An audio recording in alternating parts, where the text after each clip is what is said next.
Liberdade, igualdade, fraternidade. Desde que se instalou no Brasil há mais de 2 séculos, o ideal maçônico vem atraindo brasileiros que trabalham para a construção de um país forte e soberano. Foi assim na luta contra o domínio colonial, contra a escravidão, contra os regimes que cerceiam a liberdade. Ao longo do tempo, a história dos maçons confunde-se com a própria história do país. A maçonaria é uma instituição essencialmente iniciática, filosófica, progressista, filantrópica e evolucionista. Proclama a prevalência do espírito sobre a matéria. Pugna pelo aperfeiçoamento moral, intelectual e social da humanidade, por meio do cumprimento inflexível do dever, da prática desinteressada da beneficência e da investigação constante da verdade. Seus fins supremos são liberdade, igualdade e fraternidade. As primeiras lojas maçônicas no Brasil foram criadas na passagem do século XVIII para o século XIX, ainda no período colonial. Em 1822, quando se intensifica a campanha pela independência do país, surge no Rio de Janeiro a primeira obediência brasileira, o Grande Oriente Brasiliano, ou Brasílico.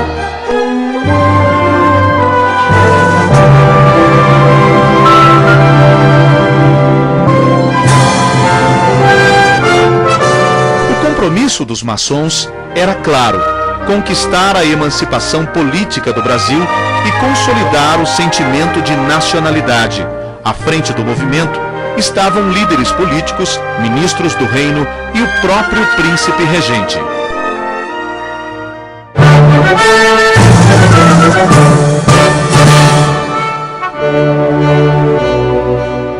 Os maçons José Bonifácio de Andrada e Silva, ministro do reino, e o jornalista Joaquim Gonçalves Ledo eram os principais dirigentes da ordem maçônica e líderes do movimento.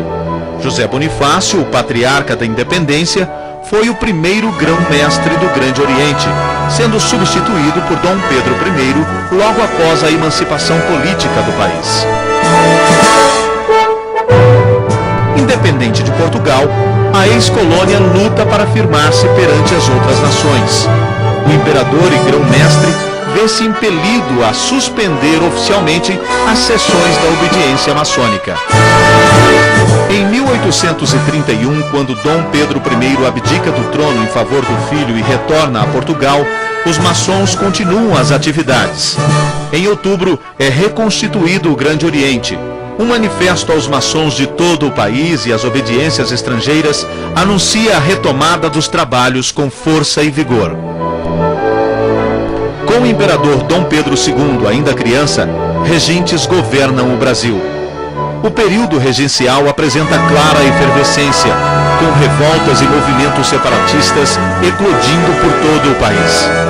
Maçons de destaque como o padre Diogo Antônio Feijó buscam manter a nação unida, mas a Revolução Farroupilha, iniciada em 1835 e liderada pelos maçons Bento Gonçalves, Davi Canabarro e Giuseppe Garibaldi, proclama a República Rio-Grandense. Em 1845, o Duque de Caxias, que viria a ser grão-mestre honorário do Grande Oriente do Brasil, pacifica a região. Concede anistia aos revoltosos, que são incorporados ao Exército Brasileiro com as mesmas patentes que mantinham no Exército Farroupilha.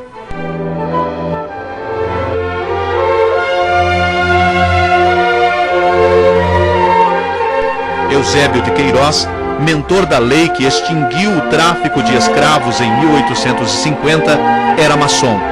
Mas a escravatura sobrevivia devido às novas gerações que aqui nasciam. 21 anos depois, a lei do ventre livre, que declarava libertas as crianças nascidas de escravas, foi idealizada pelo Visconde do Rio Branco, chefe do gabinete ministerial do Império e grão-mestre do Grande Oriente do Brasil. Neste período, os maçons angariavam fundos em suas lojas para comprar e alforriar os escravos. O ideal de liberdade foi atingido com a abolição da escravatura em 13 de maio de 1888, data da assinatura da Lei Áurea pela princesa Isabel, sob forte influência do maçom José do Patrocínio.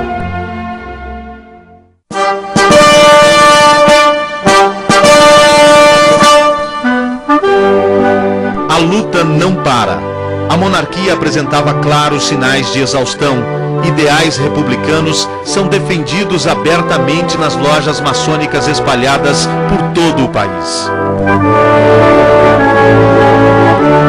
Considerado o fundador da República Brasileira, o maçom Benjamin Constant logrou consolidar as aspirações da florescente classe empresarial, dos militares e da maçonaria como legítimos representantes do povo brasileiro.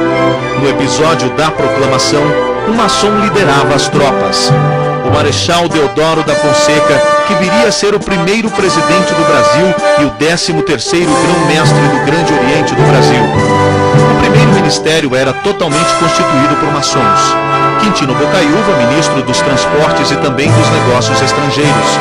Benjamin Constant, ministro da Guerra, da Instrução Pública e dirigente dos Correios e Telégrafos. Rui Barbosa, ministro da Fazenda. Campos Salles, ministro da Justiça. Almirante Eduardo Vandenkolk, ministro da Marinha. Aristides Lobo, ministro do Interior. Demétrio Ribeiro, ministro da Agricultura, Comércio e Obras Públicas. Nos primeiros 40 anos da República, foi marcante a participação dos maçons na evolução da política nacional. Além de Deodoro da Fonseca, foram maçons os presidentes Floriano Peixoto, Prudente de Moraes, Campos Salles, Marechal Hermes da Fonseca, Nilo Peçanha, Delfim Moreira, Washington Luiz, Venceslau Braz, Café Filho, Nereu Ramos, mais recentemente, Jânio da Silva Quadros.